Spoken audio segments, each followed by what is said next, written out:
Hey everyone, just loading up the chat. You hear my dog. Well, one of my dogs. You'll hear one of the dogs because he was just outside and we have snow and rain right now and it's a mess outside, and I think he was outside digging a hole. It's only outside for a few minutes, but I guess that was enough time to cover my white dog head to toe in mud. So you'll hear him yelling. He's in his cage until he dries off.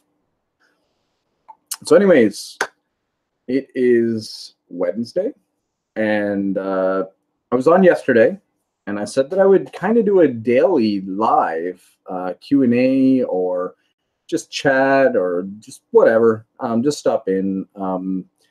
For a long time, we've been getting a lot of people asking us to be more frequent on YouTube, show up more. A lot of people say we have a lot of time in between our vlogs, which we do. I mean, we're busy. We have a lot on the go, lots of kids. Crystal's at school. I'm trying to thrift and all this fun stuff. So I just thought I would try to get in a couple days here and just go live, see how that works. So if you have any questions, fire them off. If you just want to chat, let's chat. After yesterday's show, I did get 3 questions. The questions were, well, let's start off with the first one. Keeping track of stock boxes. So one of the people asked how we keep track of our stock. Well, it was kind of always a bit of a nightmare until we started at FBA with Amazon, because now Amazon deals with your inventory. We don't even have to worry about it. Once we ship it to them, it's in their warehouse, and if they lose it, they lose it. That's their problem. So we don't have to really worry about that stuff anymore. But we do still do eBay. We do still do a lot of local stuff. So yes, we do have, I think our last count was about 95 boxes with stock in it. Now that has been depleted. The boxes are not full boxes anymore. They're kind of half boxes. We need to take the time and merge, say, box 88 with box 85 and make just 185 and get rid of 88.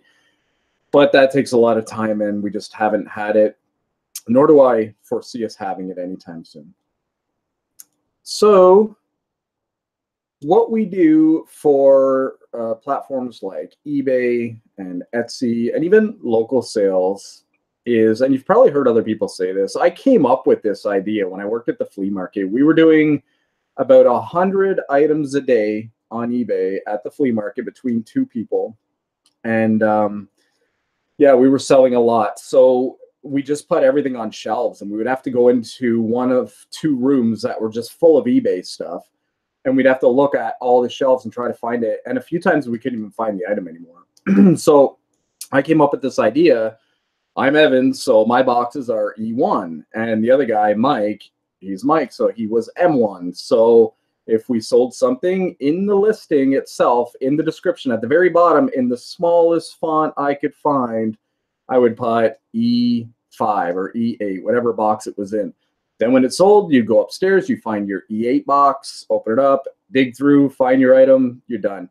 It took the guesswork out and definitely helped productivity, that's for sure. That was the morning routine.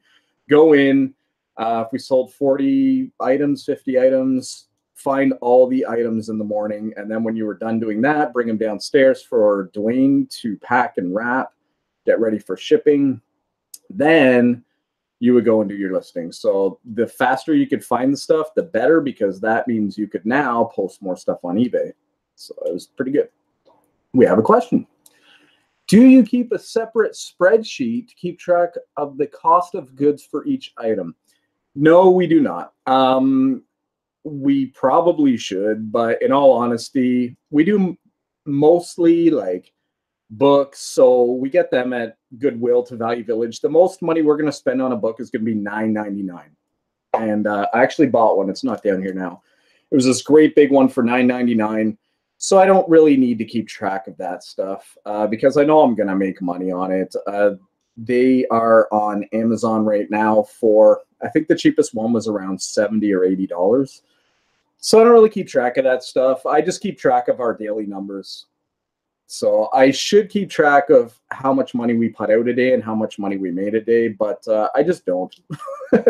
In all honesty, if I go thrifting and spend like $100, $150 a day, our Amazon sales definitely reflect that. So I guess when our sales are not reflecting that, I would keep a closer eye on it because then we're going to be losing money. So, but as of right now, we're making money. So I'm not too worried about that right now. Okay, hope that answers your question. The next question we got from yesterday's live vlog was talk about desktop. Oh, yes. What platform? How do we post our items? Do we use a cell phone? Do we use a tablet? Do we use a laptop? Do we use a desktop? All that fun stuff. Well, I personally have tried using my cell phone to post a few things when that first came out, and I found that to be a bit of a nightmare. It took way longer. I think something happened, like I put 12 pictures on and only like 5 pictures took. I don't know, it was a bit of a nightmare, so I don't do that. Tablets pretty much run the same software as the Android cell phones or whatever, iPads, iPods, all that fun stuff. So I use my desktop computer. Now, they were wondering like the size of the computer, how fast, how old. I build computers. I built this computer. It's actually quite old. I'd say it's a good 8 years old now. But it is a AMD. It's a quad core. It is very fast. You could game on it if you wanted to, but we don't. We use it for YouTube and posting. So it still gets the job done. No problem. But I did mention, I think this is where the question came from, I am looking at upgrading my computer to something so unnecessarily big for doing what we do. But it will last me another 8 years till it's outdated and the next best thing's out. So that will be our next one. So I will use my laptop. I just listed 50 items for our next FBA. I did it upstairs watching Canadian Pickers in front of the TV on my laptop computer. The laptop is a lot slower. I really don't like using my laptop. I fix computers, I fix laptops, all that fun stuff. And I've only ever found one laptop that I liked. One of my customers has a really, really fast gaming computer. It's the only one that I would use on a regular daily basis. But I do like my desktop with the dual screens.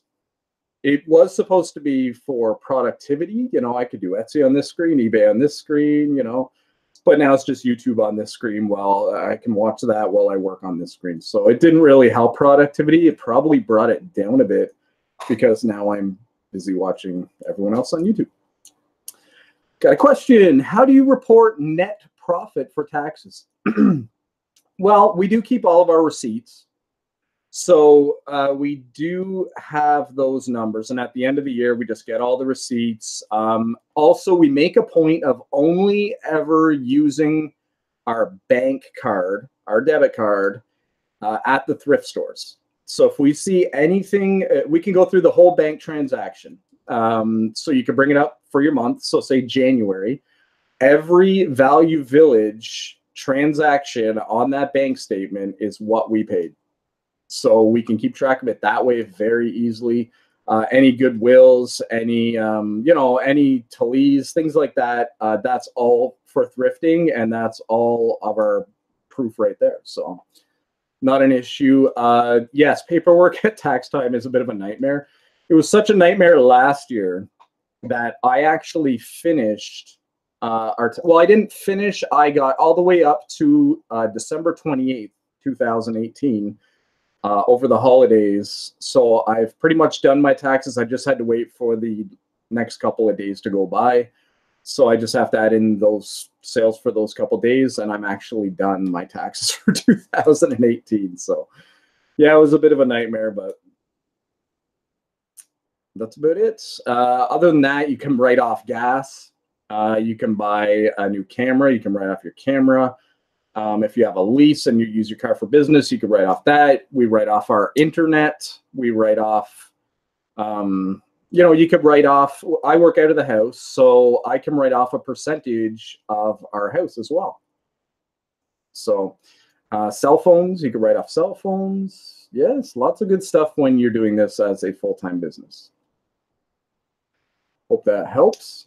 Make sure you give this video a like. Thank you. The last question we got, what is it like to sell in a flea market? So in a flea market, so when I first started kind of in this business, sorry, we have another question. So you're a registered business? Yes, we sure are. If you're doing this full-time, basically, if you're making over $30,000 a year in Canada anyways, you pretty much need to be a registered business. So make sure you are registered if you're making over that. Just because of all the taxes. If you make less than $30,000 a year with your business, you don't actually have to collect the taxes. And if you make over $30,000, you do have to collect taxes. So that's kind of the difference there. Yes, so what is it like to sell in a flea market? When I first started out, I was doing my own eBay. I got really into it, and then I decided I wanted to maybe venture out a little bit. So I went to a kind of like a trade show, kind of like I don't know what you would call it, a show where people had booths, vendors, and it was only a one-day thing, and it was at a hockey rink. And I set up a booth, and I got talking to the lady next to us in her booth. And she said, have you heard about this new flea market? And I hadn't. So the next day I went to this new flea market, and it was so big. There was 5 buildings, and it just kind of popped up, I think, like overnight. Like it was just really fast. So yeah, 5 buildings. And in the main building, there was 2 levels, and it was like, it had a long back and everything. It was awesome. So cool. Like they had great vendors in there. So I went and I asked how much for a booth, and it was $100 for one showcase. Yes, $100, and I only had one showcase, but I filled it up. My first day, I did like really well on my first day, so I kept bringing stuff in, and after about a couple weeks, there were partners who owned it, and one of the partners asked me. They said, "We just bought an eBay consignment business, and we don't want to run it, but we own it. So do you want to run it?" So I said, okay. And that's what I did. I ran the eBay part of the business for 8 years, something like that, until the business basically left its current building. I'm still working for that flea market on and off, as you guys know, but it's only just here and there. I only pick up eBay items, and only maybe like 10 items at a time. So it's nowhere near what we were doing before. But that's how I started off in a flea market. And it actually got to the point where I was going to buy the flea market. The partner left, and the owner decided that he wanted to sell it. So he was trying to sell it to me. And I don't know what happened. That just kind of didn't pan out. But I ended up running it. I was there so much all the time. And yeah, it was a lot of fun. It could be a big headache too, but it was a lot of fun. But in our previous videos, you'll see that there was a fire there. You'll see the market with the fire. You might see some video of different markets that I've been at. So you can't deduct the cost of unsold inventory bought in the year when calculating net profit. So you can deduct the cost of unsold inventory. It's kind of a gray area for us. We keep track of everything we bought. So you can deduct the cost of unsold inventory. Yes, we kind of just put in what we spent per month, and then the accountant just does it. So we just give them all the receipts and all the numbers and just give it to the accountant, and they do whatever they do. So I don't know exactly how they're doing it. I don't really care about that end of it, in all honesty. It might sound kind of funny. I don't really pay too close attention. It's like when you have an accountant, there's my receipts. That's what I spent. There's my gas receipts. There's my cell phone bill. Go nuts. And that's it. So I don't know. Whatever they do, in the end, we're winning. We're making money. So a couple of my friends, they have friends who are accountants, and every year, even if they don't buy a camera, they say, "Oh, I bought a new camera." But anyways, so that is the 3 questions. I hope they were answered. I hope I was able to answer them okay. Other than that, Crystal is at school. I just did 50 items on FBA, and I came down to my office to get another probably 30 items to go back upstairs and put them on FBA. Then hopefully deliver it tomorrow to UPS, and it should be checked in around Monday or Tuesday. With Amazon, you'll get 3 emails. And the first one is that they received it at Amazon. Second one is that they're processing it. Third one is that everything has been received in full.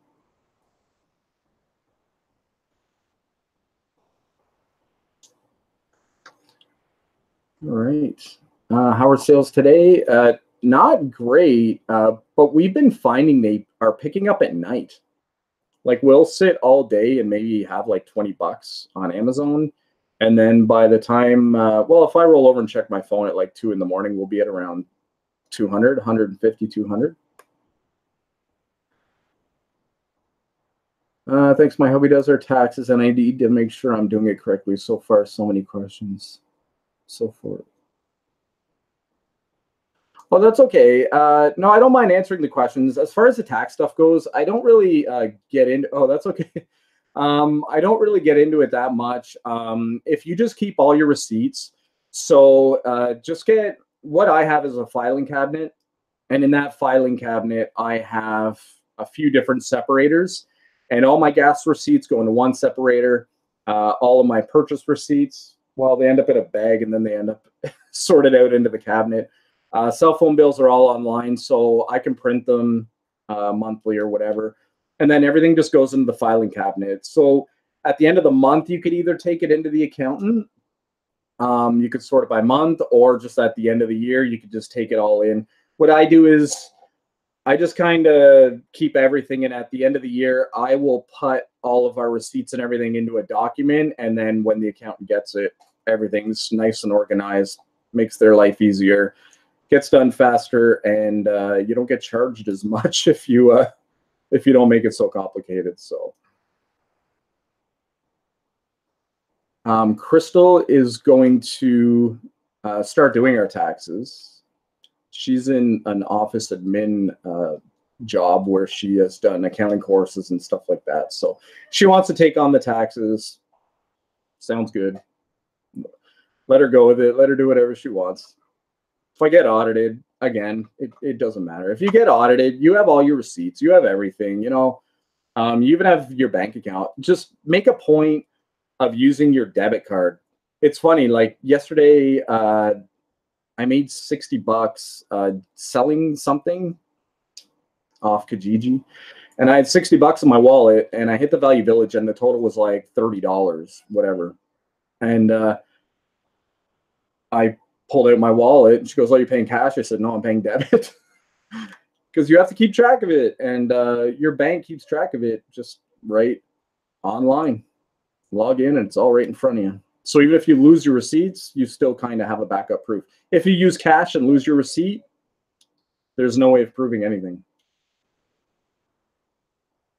Yeah, it's a simple method. I don't know if it's the right method, but it's been working for us. I mean, we're not making $100,000 a year or anything. I think when you start making more and more money, that's when the government really starts looking at you closer. But where we're at right now, I don't really think. The only thing that actually I should mention that kind of screws me over every year, and again, it's my fault, is it EI? Could be EI, or it could be my old age pension in Canada. And you're supposed to, when you work for an employer, the employer pays half and you pay half. Okay. But when you're self-employed, you pay the whole thing yourself. So if you don't put money into this government pension, at the end of the year, when you do your taxes, you get dinged like so many thousands of dollars, and you have to pay that back. So we just got our taxes back for last year, and I owe money because I never paid anything into that, where I should be paying, you know, $200 or $300 per month, putting it into that. So at the end of tax time, I don't have to worry about that big bill, which I now have. So keep track of that. And if you're in Canada, you can log in right through the website. It's cool. You go to the website, you log in through your online banking, and that verifies you. And then once you're into that, you can go check out how much you owe the government. So yes, tax talk. I was watching an Instagram live last night, and somebody was talking about taxes. Well, somebody was asked about taxes, and they're like, don't even ask me about taxes. I don't even know. Like, I just don't even know anything about it. But yeah, self-employment, taxes, and benefits. Those are the two big things when you're self-employed. You don't have benefits, so you can buy benefits. Like, you can get benefits for a monthly payment. Mike from Global Voodoo actually was just talking about that on his last vlog. I just watched it. And he's been paying like hundreds of dollars a month in the States where, you know, nothing's really covered for medical. And I guess he gets $6 off his pills for hundreds of dollars a month. I don't know. It didn't sound right. Like I said, I have a kidney stone, and 10 millimeter kidney stone. And I have to go get it blasted, and I will go to Ottawa, and they will blast it for free. So that's nice. But anyways, guys, if you have any more questions, fire them off. If not, I am going to finish this FBA, and then I have to hit the road. We're supposed to have snow and maybe more rain. It's supposed to snow all day, but it hasn't.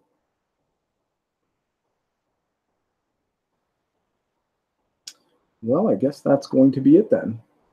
Well, thanks for watching. If you guys like this live show kind of format, let me know. Leave a comment below. Give us a thumbs up. I'll keep going with it if you guys like it, and then maybe we can get some more people in if I continue to do it, and get more questions, so I'm not filling so much dead air with boring stories about flea markets and kidney stones.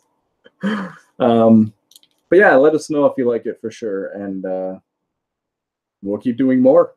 If that's what you want, that's what we will do. All right, guys, well, have a good day. I guess it's only about 2:30. Thanks again. You and Crystal have helped tremendously in the last year. No problem. Yeah, we're here to help. I mean, that's why we started YouTube. We didn't start for the money. We've never made money on YouTube. We just we're here to help people. We're here to show you guys some cool things. And you know, a lot of people selling online, they don't really have the back knowledge. I was kind of thrown into the trenches when I started at the flea market. I'll tell one quick story. I don't know if I've told it before, but I went to I had a desk in at the flea market, and I was sitting on a stool, and it was really uncomfortable.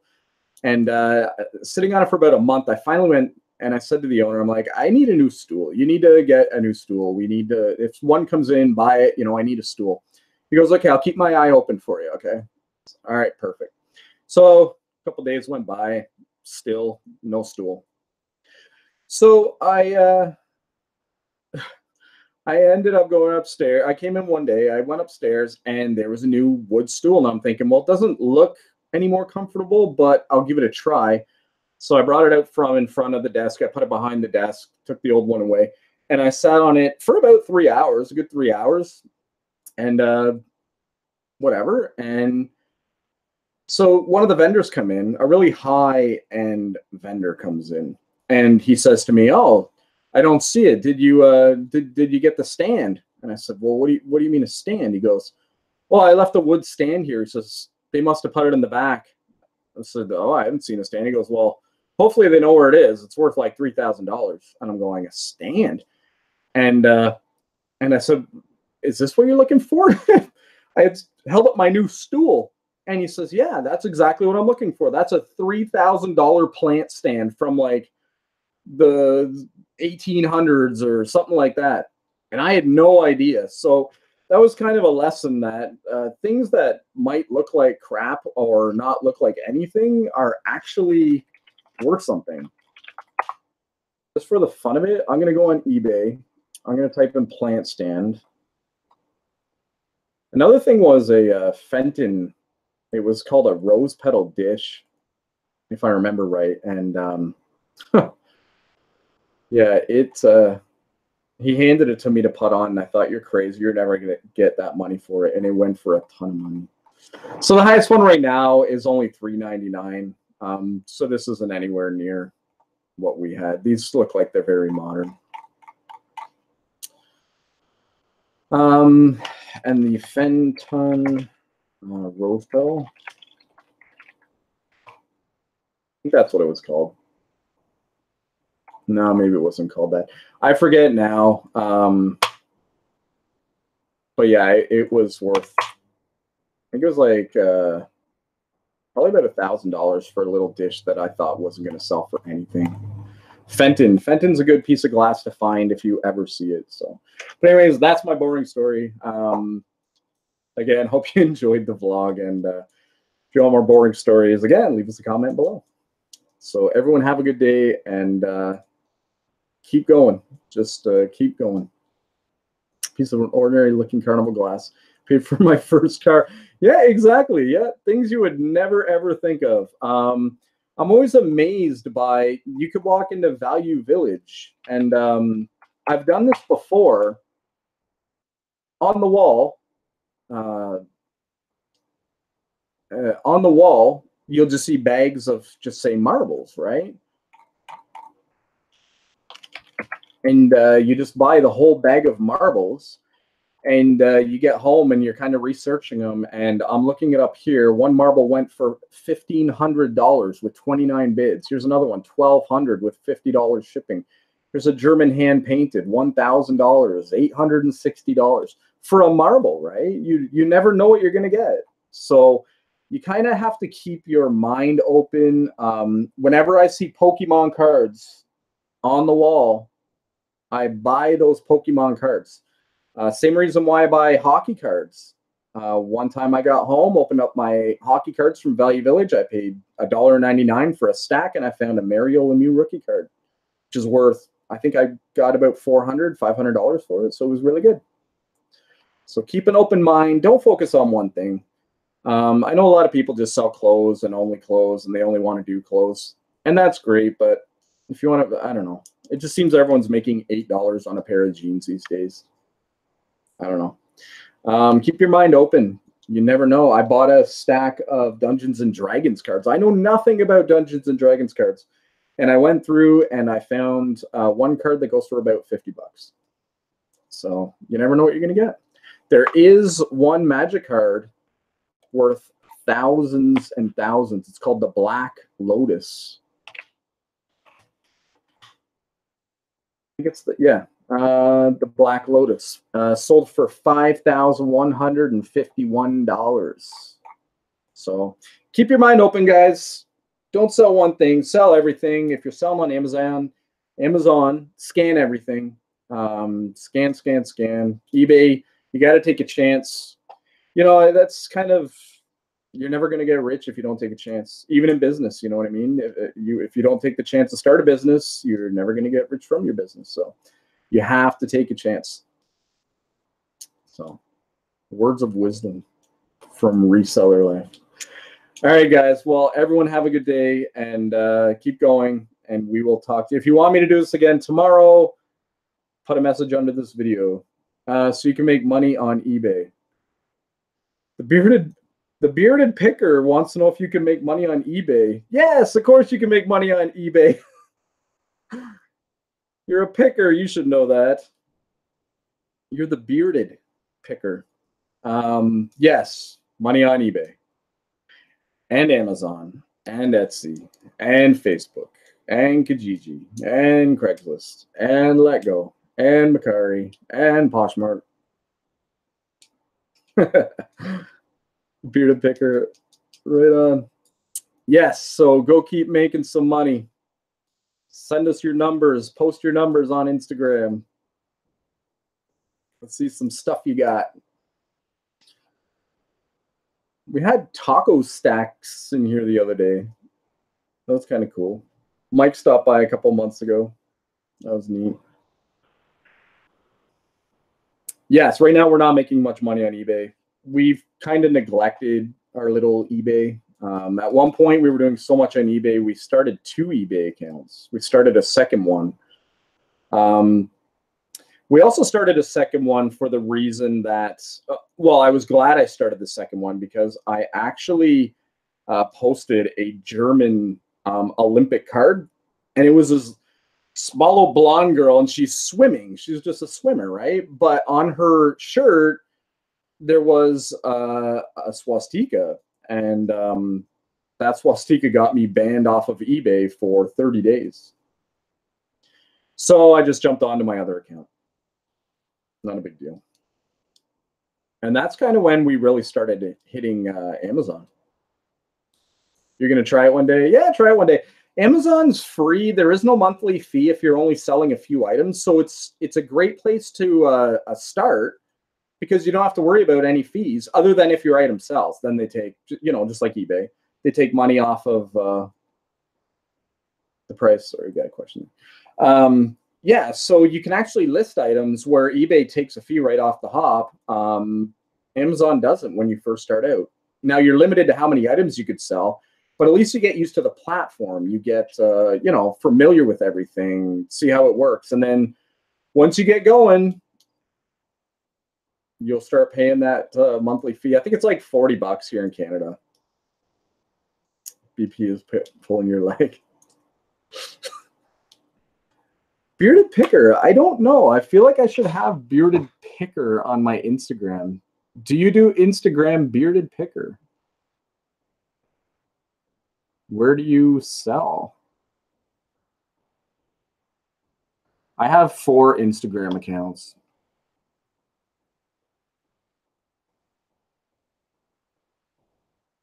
So you cannot hide. I am the bearded picker. Oh, okay, I've seen you. Yes, yes, yes. I'm going to follow you right now. There we go. Reseller Life is following the bearded picker. I have seen you, actually. Nebraska. It's funny, in the States, Savers is our value village. Look at that. Monopoly Millennials for bearded picker on his Instagram. Go check out his Instagram, everybody. Go subscribe to his Instagram.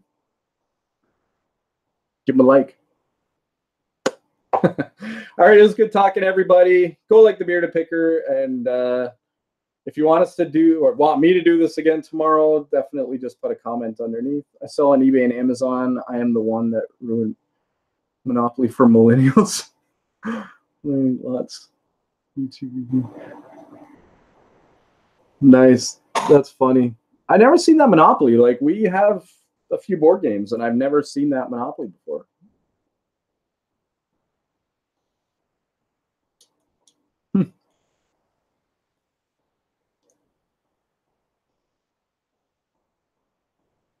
Yes, millennials, do they play Monopoly? I don't even know. Well, I guess they do because there's so many Monopolies now. Like, there's like Monopoly Canada, there's Monopoly. Well, I don't see any there, but there's so many. I picked up a Research and Motion RIM BlackBerry. I picked up a Monopoly with that theme. Way fun. Oh, cool. Pretty picker. Are you on view video on it? Okay. You're on YouTube as well. See, this is just it. We are not on YouTube a lot. We do like 1 video a month. And if we were on here more, we would get to talk to more people and be a bit more of the community. I only know like, oh, there you go. There we go. Subscribe. So now you have another subscriber. Well, you have 44,000 subscribers. So I'm just like another penny thrown into your big giant pot of money. You won't even notice that we subscribed, but we did. We subscribed to the Bearded Picker. So there you go. Another one.